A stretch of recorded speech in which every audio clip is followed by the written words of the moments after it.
before we tell, the timeline of events that took place, anyone who is uncomfortable hearing like stories of miscarriage, I know we already have a warning, but here's your additional warning because I know it's hard. Anyone who's uncomfortable with hearing about miscarriage or pregnancy loss or infertility, anything like that, feel free to skip this next few, maybe 15, 20 minutes. And you can skip right to Egbert and be happy with Egbert.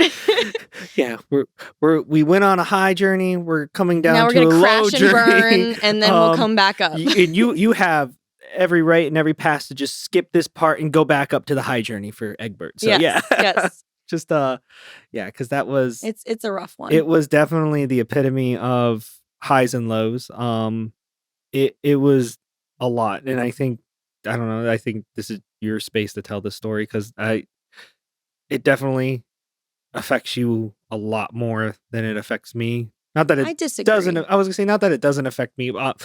I wasn't growing anything inside me, so I would beg to differ. I get what you're saying, like from a perspective of, I guess I would say it as a uterus owning individual. Yeah.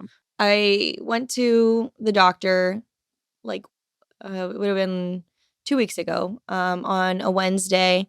And before I went to the doctor, I had a feeling, I don't know. I don't know why I decided to take a test, but I had a feeling like something was different. And so I just on a whim decided to take the test. And I saw like literally a shadow of a line, not clear at all. The mental gymnastics I was doing to like be like, no, like, no, yes, no. Like I just kept going back and forth in my own head. And I had not told Jordan because like I didn't want to tell him. I wanted it to be a surprise the first time I got to tell you. So it's like no one ever talks about how like if you're someone who doesn't take the test with like your partner in the room with you, how lonely that feeling is after you take it. And if you find out that you are pregnant, because you're just like, I want to tell the world, but I can't tell anyone, but I want to tell everyone. Like it just is just back and forth in your head. So I took the test. I get this really tiny faint line.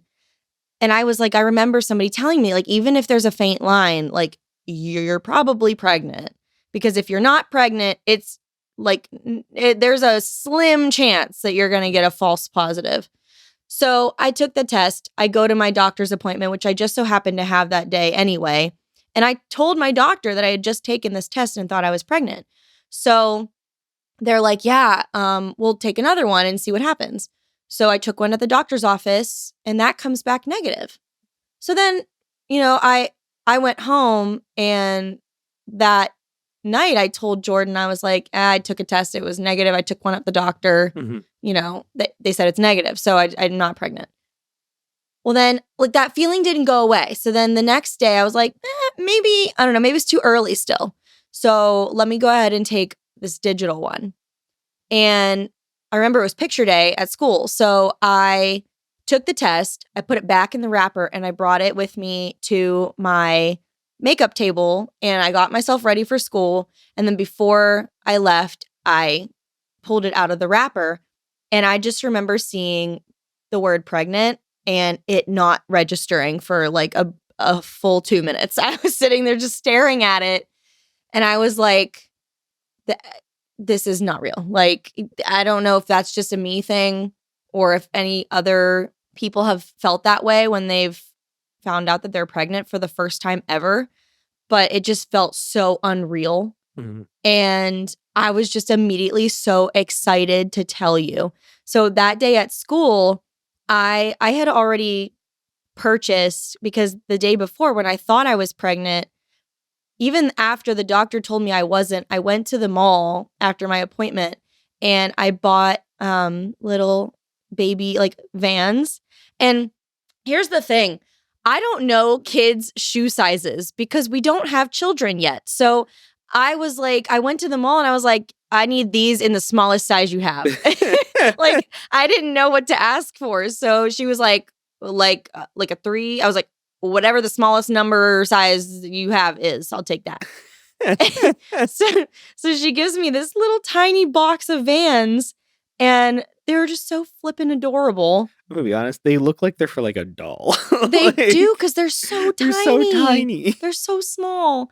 And I hid them in the trunk of my car. And then I went to the grocery store because they were on the way home, and I bought plain onesies so I could make a onesie to show you. And the next day at school, I went to the high school art teacher because she does a cricket class. And I was like, hey, can you help me make this onesie? And I didn't tell her like it was for us. She helped me make it. And I brought it home that day. And I was like trying to think on the way home, like, where the heck am I going to put this? Like, where is this going to go in the house that Jordan can be surprised by it?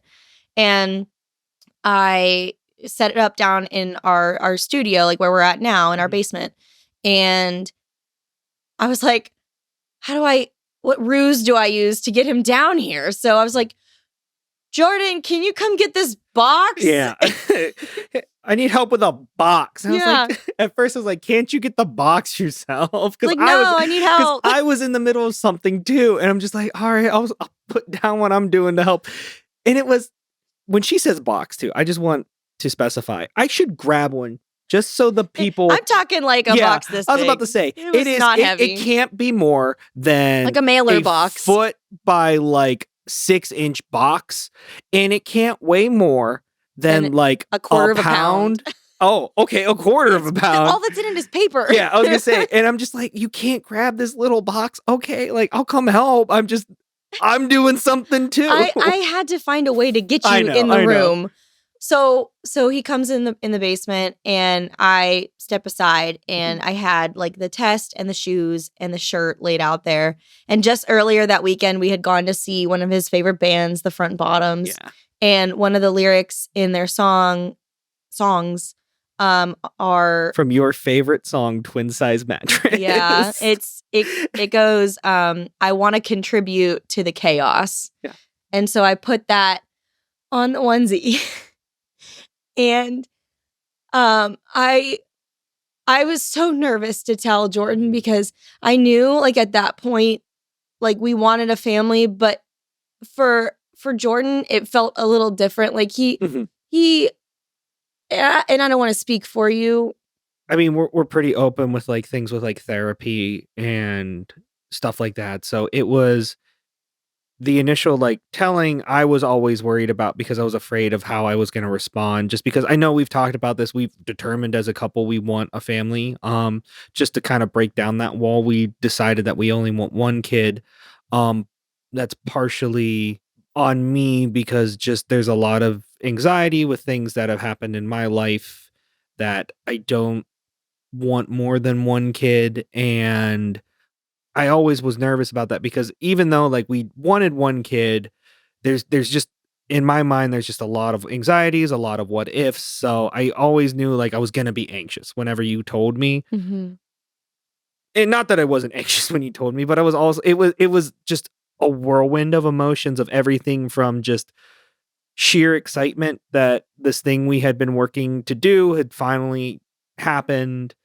And at the same time, just like, oh my gosh, like I have to support another human and I don't want to mess it up. Hey, you. Hey. I love that shirt you're wearing. And you know what would go great with that shirt? What? A nice big virtual hug. And you can get that by hitting some of these buttons down here. Subscribe, like, comment.